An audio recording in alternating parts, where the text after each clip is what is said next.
Welcome everybody to a little bit of a roadkill extra here. In today's episode, we're going to go over a car that we haven't gone over yet, which is the Roadkill Oldsmobile Iris. The name Iris, first of all, comes from a friend of mine. They named this car. And it originally was an old beater, but then I decided to throw an 800 horsepower motor into the car. The car runs very well. It probably gets up to about 120 at some of the drag strips.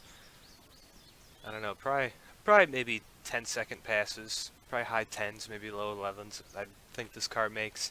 It doesn't necessarily hook well, and there's a lot of like a boost lag. It's not like turbo lag because it's supercharged, but it's just weird. It's just the car doesn't have a lot of pickup until about 4,000 or 5,000 RPM in second gear, which is very odd. Now, why am I going over this car?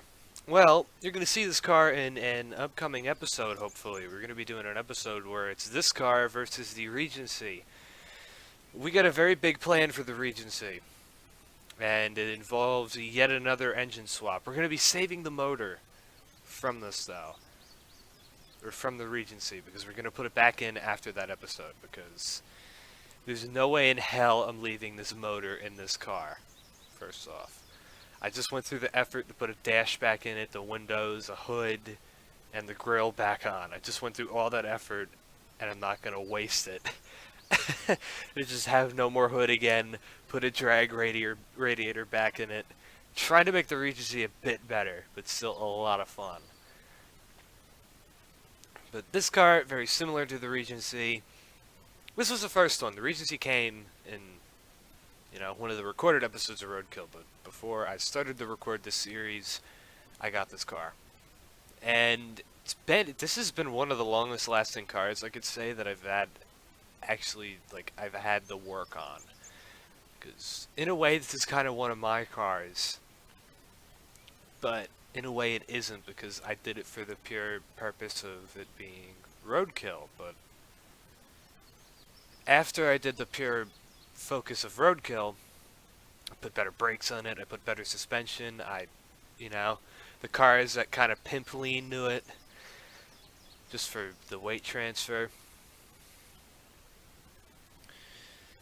But this car, it recently developed an issue with the starter.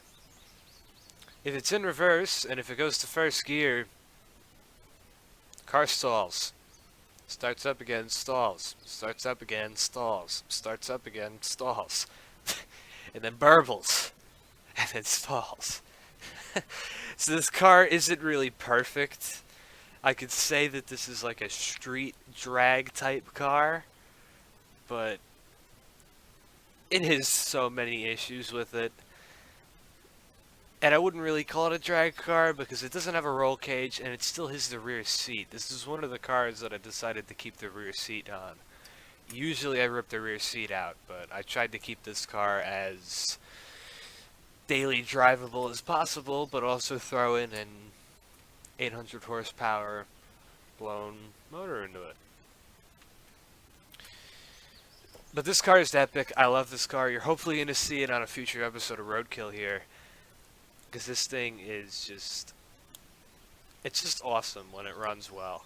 And hopefully it will be going up against the Regency, which is going to have some balls to it in that episode. But yeah, there's some issues to work out with this car. There's also some issues to work out with the Regency and so forth. We have a lot of plans for the Regency, but this one came up to be more practical for at least trying to introduce Iris before the 20th episode, because I would really like to try to autocross this car for the 20th episode, like I did for the 10th episode. But there's your roadkill extra, and we'll see you next time.